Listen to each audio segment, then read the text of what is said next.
ঠিকানায় মদিনায় মুনাওয়ারা নয়, এটার ঠিকানায় জড়জগতে নয়, এটার মূল ঠিকানা হলো বাবাজান আলমে আমরে নূরের জগতে লাহে মাহফুজে।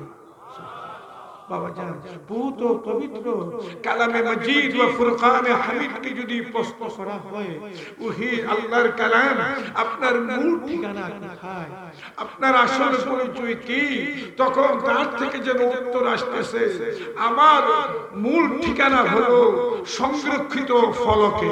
সুবহানাল্লাহ। আমার মূল ঠিকানা হলো সংরক্ষিত ফলকে লাহে মাহফুজে। সুবহানাল্লাহ। আর আমার আসল পরিচয় হলো আমি হলাম আল্লাহর কালাম, আল্লাহর কথা সমূহ। তাই আহলুস সুন্নাত ওয়াল জামাতের প্রথম আকীদা হলো বাবাজান কালাম এটা সৃষ্টি নয়, এটা হলো কালামে কাদিম। আল্লাহু আকবার। সৃষ্টির মধ্যে পরিবর্তন আসে, এটা স্বাভাবিক চিরাচরিত নিয়ম, কিন্তু আল্লাহর কালামের মধ্যে কশিনকালেও প্রত্যক্ষ বা পরোক্ষভাবে পরিবর্তন আসবে না। এটা আহলুস সুন্নাত ওয়াল জামাতের আকীদা, এটা হলো কালামে কাদিম। বাবা জান সামনে আগে আলহামদুলিল্লাহ, বড় সাহেব আলহামদুলিল্লাহ বললেন। আমি বলতেছিলাম বাবাজান সম্ভবত 1983 বা 84 সালের দিকে আপনাদের সাবেক যে উসমানীনগর, তখন উসমানীনগর উপজেলা থানা ছিল না, এটা বালাগঞ্জ উপজেলা ছিল, থানা ছিল, সেই গোয়ালা বাজার সংলগ্ন পশ্চিমের মাঠে তথাকথিত একজন নামধারী মুফাসসিরুল কোরআন বক্তব্যে বলে ফেলল, সব সমস্যার সমাধান আল্লাহর সৃষ্টি কোরআনই দিতে পারে। বলেন নাউযুবিল্লাহ, না বলুন নাউযুবিল্লাহ। বাবাজান এই সংবাদ সাহেব কিবলা ফুলতুলি রাহমাতুল্লাহর খেদমতে চলে আসলো। আল্লাহু আকবার। কোন গুরুত্বপূর্ণ বিষয়, আকীদার বিষয় সর্বাগ্রে সাহেব কিবলার কর্ণ ঘুরিয়ে বসতো। সাহেব কিবলা পরবর্তী সময় প্রতিবাদ করতেন এবং বিভিন্ন মাহফিলে, বিশেষ করে বালাগঞ্জের জমিনে, গোয়ালা বাজারের জমিনে সাহেব কিবলা প্রতিবাদ করতেন, এই জাহিলের বাড়ি কোথায়, এই বাঙ্গুরের বাচ্চার বাড়ি কোথায়, আল্লাহর কালাম কি সৃষ্টি না সৃষ্টি না, এটা কি মাখলুক না মাখলুক না, এই জ্ঞান যে ব্যক্তি রাখে না তার জন্য তো তাফসীর করা বৈধ নয়।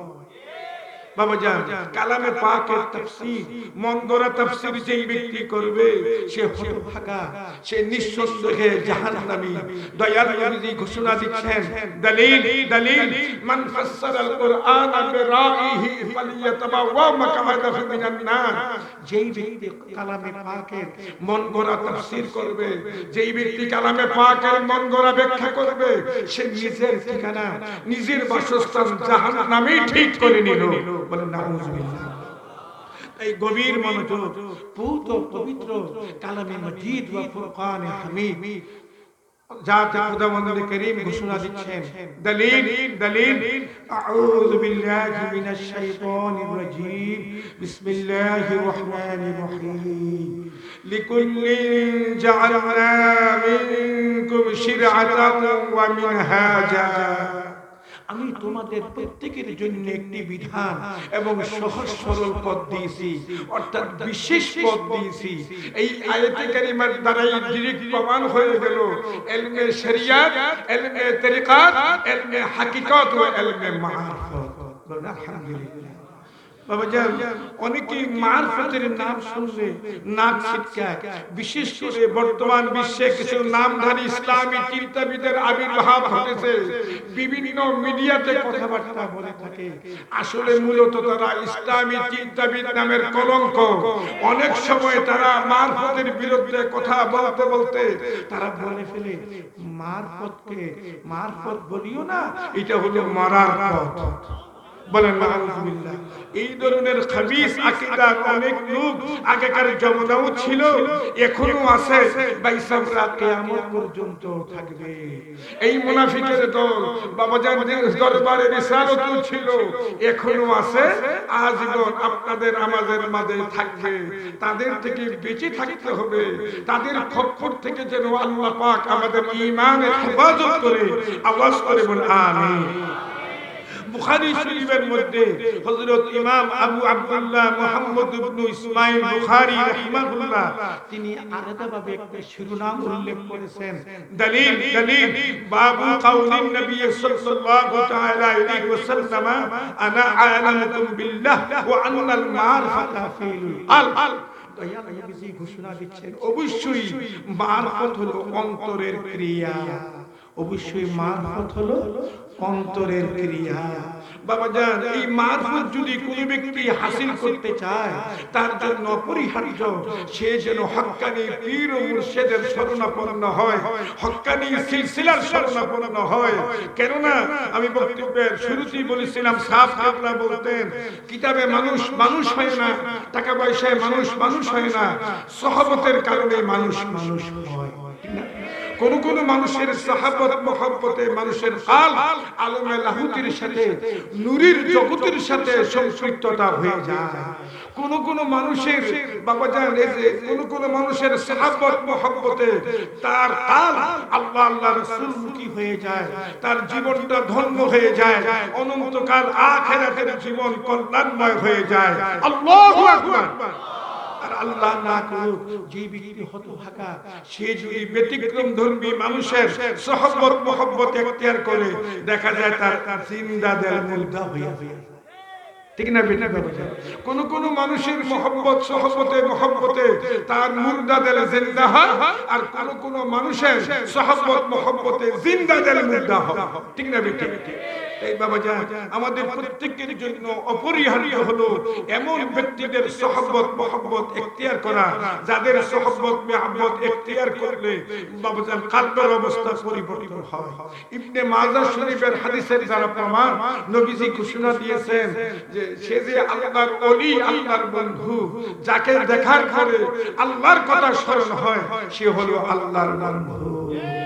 সাহেব কিবলা ফুলতুলি রাহমাহুল্লাহ, আল্লামা হযরত বালাউদ্দিন সাহেব রাহমাহুল্লাহ এই সমস্ত ওলিদেরকে দেখলে আমার আল্লাহর কথা স্মরণ হইতো কিনা?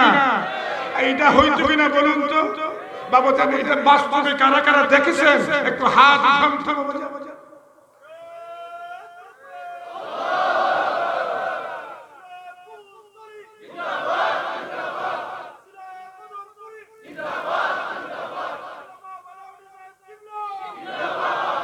সবাই আওয়াজ করে বল আমিন।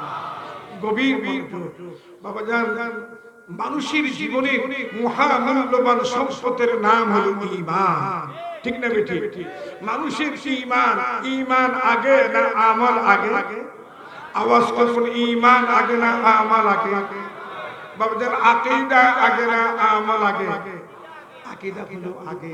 আকীদার মধ্যে যদি ত্রুটি বিচ্যুতি থাকে, সে যদি পাহাড় পরিমাণ ইলম আমল করে তার লাভ হবে। বাবা জান, মুনাফিকদের সরদার রাইসুল মুনাফিকিন, মুনাফিকদের শিরতাজ আব্দুল্লাহ ইবনে উবাই ইবনে সুলুল, সেই ব্যক্তি নামাজ পড়তো, রোজা রাখতো এবং তার সঙ্গীরাও রোজা নামাজ পড়তো। তাদের আচার আচরণ এতই সুন্দর ছিল, সূরা মুনাফিকুনের মধ্যে আমার আল্লাহ পাক বলতেছেন, হাবিব আপনি তাদেরকে দেখলে, তাদের আমল দেখলে আপনিও আশ্চর্য হয়ে যাবেন। আসলে তারা হলো মুনাফিক। বলেন নাউযুবিল্লাহ। মুনাফিকের ইলম আমলের দ্বারা কলবে নূর পয়দা হয় না, আর মুমিনের ইলম আমলের দ্বারা তাদের কলবে নূর পয়দা হয়। তাই বাবা জান, ঈমান মানুষের জীবনের মহামূল্যবান সম্পদের নাম কি? আপনি ব্যক্তির জীবনে একজন মুমিন ওয়া মুমিনাত, একজন মুসলিম ওয়া মুসলিমাত তার ব্যক্তির জীবনে আল্লাহ চাইতো সে যেই দিন তার কলবে লা ইলাহা ইল্লাল্লাহু মুহাম্মাদুর রাসূলুল্লাহ সাল্লাল্লাহু তাআলা আলাইহি ওয়াসাল্লাম আল্লাহ রাসূলের নামের ডাক করতে পারবে এবং আল্লাহ রাসূলের মহব্বতের নূর কলবে পয়দা করতে পারবে। আল্লাহ চাইতো সেই দিন তার মুর্দা দেল চিরজিন্দা হয়ে লতিফায়ে কলবে ইসমে জাত আল্লাহ আল্লাহ আল্লাহ জিকির জারি হয়ে যাবে।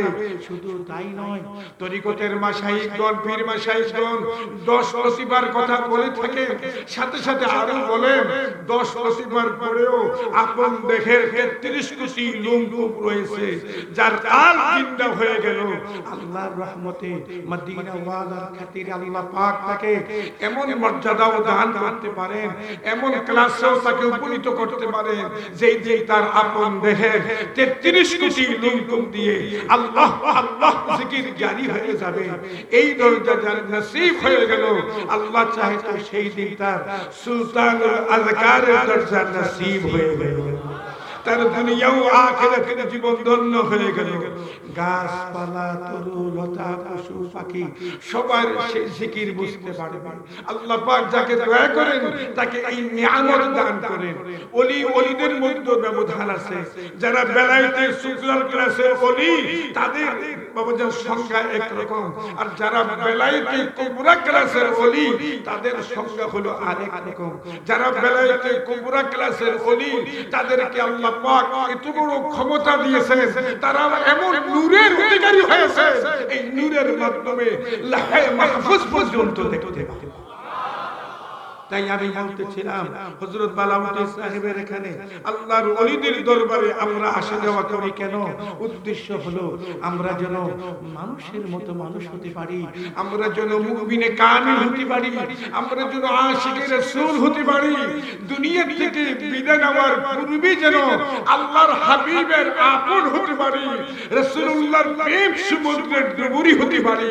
যেই দিন একজন মুমিন মদিনা কামলিওয়ালার প্রেম সমুদ্রের ডুবুরি হয়ে যাবে, ইনশাআল্লাহ সেই দিন সে আল্লাহর প্রেম সমুদ্রের ডুবুরি হয়ে যাবে। ঠিক না? ঠিক। ফানাফিল রাসূলের ক্লাস অতিক্রম করার পরে সে ফানাফিলের ক্লাসে পৌঁছতে হয়। ফানাফিলের ক্লাসটা হলো একটা অসীম ব্যাপার, এটা হলো অসীম সংসারের ব্যাপার। এখানে যেতে হলে, সেখানে পৌঁছতে হলে আমার মদিনা ওয়ালা লাগবে, আমার দয়াল নবীজি লাগবে। আফসোস তথাকথিত কিছু লোক রয়েছে রাসূলুল্লাহর প্রশংসা শোনার পরে চেহারা কালো করে ফেলে। আমি আপনাদের খেদমতে আজকে এই ঐতিহাসিক ইসারে সোয়াবের মাহফিলে বালাউল সাহেব বাড়িতে বলতে চাই, রাসূলুল্লাহর প্রশংসা শুনলে আপনাদের ভালো লাগে না খারাপ লাগে? কাদের ভালো লাগে একটু হাত উঠান তো।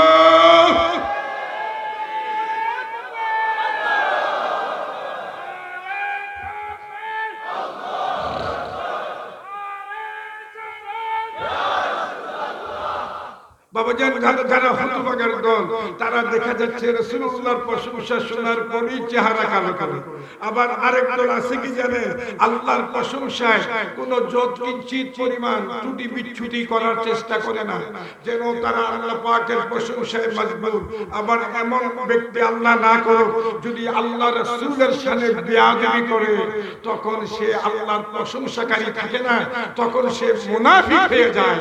কেননা রাসূলুল্লাহর প্রশংসাই হলো মূলত আল্লাহ পাকের প্রশংসা, আল্লাহ রাসূলের তারিফই হলো মূলত জাতে খোদাবন্দ কারীমের তারিফ, রাসূল পাকের মুহাব্বতই হলো মূলত আল্লাহ পাকের মুহাব্বত, মদিনা কালকে ওয়ালার ইত্তিবা হলো মূলত আল্লাহ পাকের ইত্তিবা।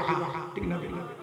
বাবাজান আজকের ইসালে সোয়াবের মাহফিল থেকে আমরা জানতে পারবো খোদা প্রাপ্তির অনন্য ভায়া মিডিয়া হলো নবী মুহাম্মদুর রাসূলুল্লাহ সাল্লাল্লাহু আলাইহি ওয়াসাল্লাম। যাকে খোদাবন্দ কারীম ঘোষণা দিচ্ছেন, আউযু বিল্লাহি মিনাশ শাইতানির রাজীম, বিসমিল্লাহির রহমানির রহিম। কুল ইন কুনতুম তুহিব্বুনাল্লাহা ফাত্তাবিউনি ইউহিব্বুকুমুল্লাহ ওয়া ইয়াগফির লাকুম যুনুবাকুম ওয়াল্লাহু গফুরুর রাহিম।